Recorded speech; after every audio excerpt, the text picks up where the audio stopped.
마르코 복음서 6장. 나자렛에서 무시를 당하시다. 예수님께서 그곳을 떠나 고향으로 가셨는데 제자들도 그분을 따라갔다. 안식일이 되자 예수님께서는 회당에서 가르치기 시작하셨다. 많은 이가 듣고 놀라서 이렇게 말하였다. 저 사람이 어디서 저 모든 것을 얻었을까? 저런 지혜를 어디서 받았을까? 그의 손에서 저런 기적들이 일어나다니. 저 사람은 몫으로서 마리아의 아들이며 야고보, 요새, 유다, 시몬과 형제간이 아닌가? 그의 누이들도 우리와 함께 여기에 살고 있지 않는가? 그러면서 그들은 그분을 못마땅하게 여겼다. 그러자 예수님께서 그들에게 이르셨다. 예언자는 어디에서나 존경받지만 고향과 친척과 집안에서만은 존경받지 못한다. 그리하여 예수님께서는 그곳에서 몇몇 병자에게 손을 얹어서 병을 고쳐주시는 것밖에는 아무런 기적도 일으키실 수 없었다. 그리고 그들이 믿지 않는 것에 놀라셨다. 예수님께서는 여러 마을을 두루 돌아다니며 가르치셨다. 12 제자를 파견하시다. 그리고 12 제자를 부르시어 더러운 영들에 대한 권한을 주시고 둘씩 짝지어 파견하기 시작하셨다. 그러면서 길을 떠날 때에 지팡이 외에는 아무것도, 빵도 여행 보따리도 전대에 돈도 가져가지 말라고 명령하시고 신발은 신되 옷도 2벌은 껴입지 말라고 이르셨다. 그리고 그들에게 말씀하셨다. 어디에서나 어떤 집에 들어가거든 그 고장을 떠날 때까지 그 집에 머물러라. 또한 어느 곳이든 너희를 받아들이지 않고 너희 말도 듣지 않으면 그곳을 떠날 때에 그들에게 보이는 증거로 너희 발밑에 먼지를 털어버려라. 그리하여 제자들은 떠나가서 회개하라고 선포하였다. 그리고 많은 마귀를 쫓아내고 많은 병자에게 기름을 부어 병을 고쳐주었다. 헤로데가 예수님의 소문을 듣다. 예수님의 이름이 널리 알려져 마침내 헤로데 임금도 소문을 듣게 되었다. 사람들은 세례자 요한이 죽은 이들 가운데에서 되살아난 것이다.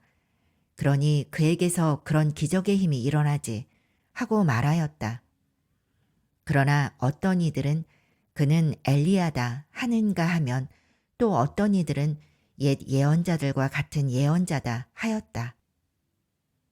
헤로데는 이러한 소문을 듣고 내가 목을 벤 그 요한이 되살아났구나 하고 말하였다.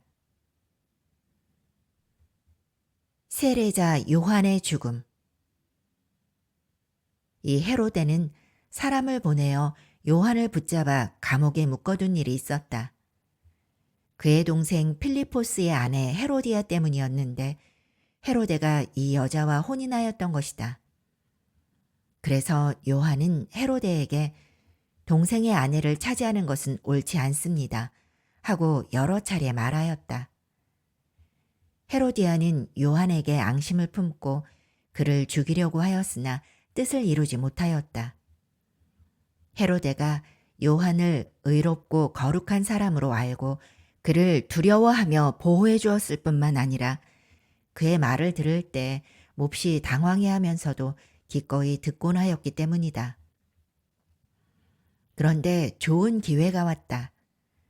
헤로데가 자기 생일에 고관들과 무관들과 갈릴레아의 유지들을 청하여 잔치를 베풀었다.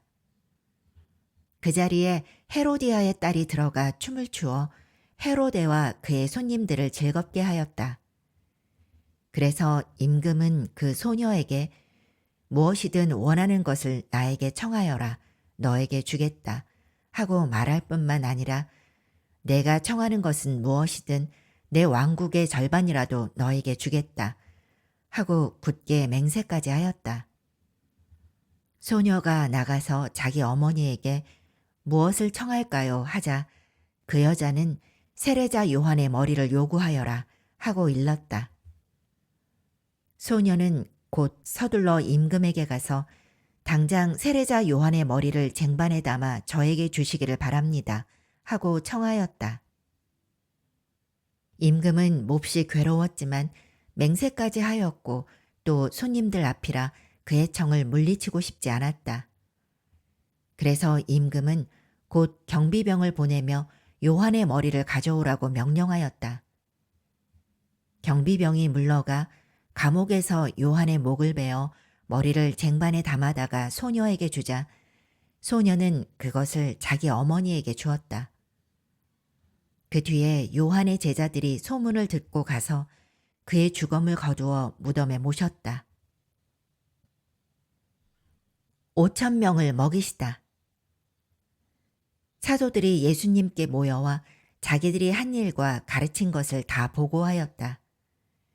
그러자 예수님께서 그들에게 너희는 따로 외딴 곳으로 가서 좀 쉬어라 하고 말씀하셨다.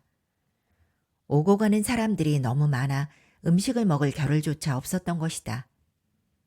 그래서 그들은 따로 배를 타고 외딴 곳으로 떠나갔다.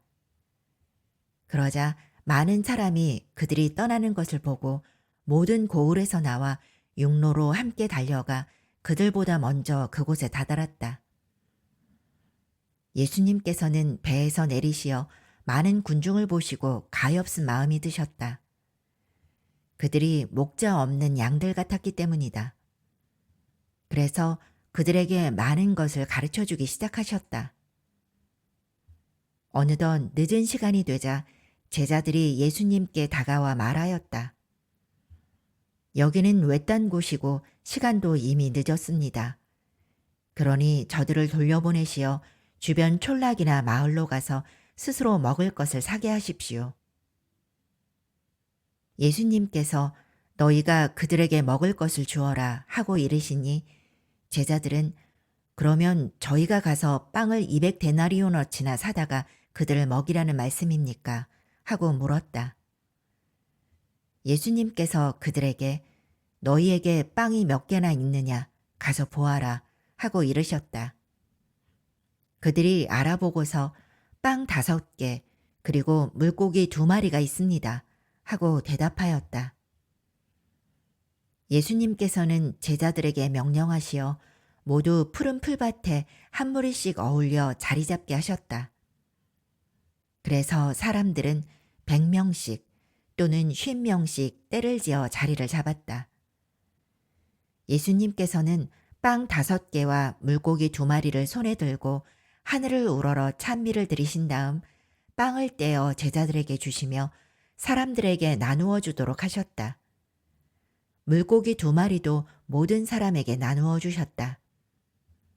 사람들은 모두 배불리 먹었다.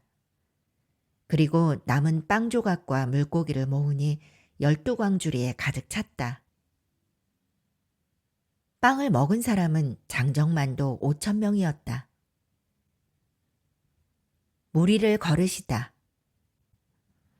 예수님께서는 곧 제자들을 재촉하시어 배를 타고 건너편 벳사이다로 먼저 가게 하시고 그동안에 당신께서는 군중을 돌려보내셨다. 그들과 작별하신 뒤에 예수님께서는 기도하시려고 산에 가셨다. 저녁이 되었을 때 배는 호수 한가운데에 있었고 예수님께서는 혼자 무태 계셨다.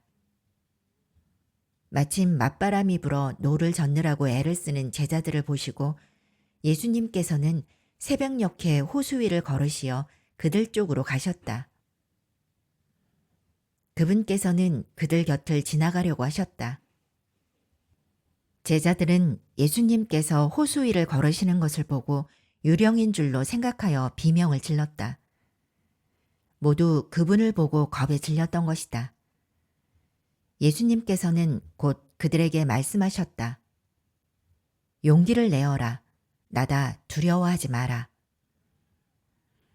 그러고 나서 그들이 탄 배에 오르시니 바람이 멎었다. 그들은 너무 놀라 넋을 잃었다. 그들은 빵의 기적을 깨닫지 못하고 오히려 마음이 완고해졌던 것이다. 겟네사렛에서 병자들을 고치시다. 그들은 호수를 건너 겟네사렛 땅에 이르러 배를 태웠다. 그들이 배에서 내리자 사람들은 곧 예수님을 알아보고 그 지방을 두루 뛰어다니며 병든 이들을 들것에 눕혀 그분께서 계시다는 곳마다 데려오기 시작하였다.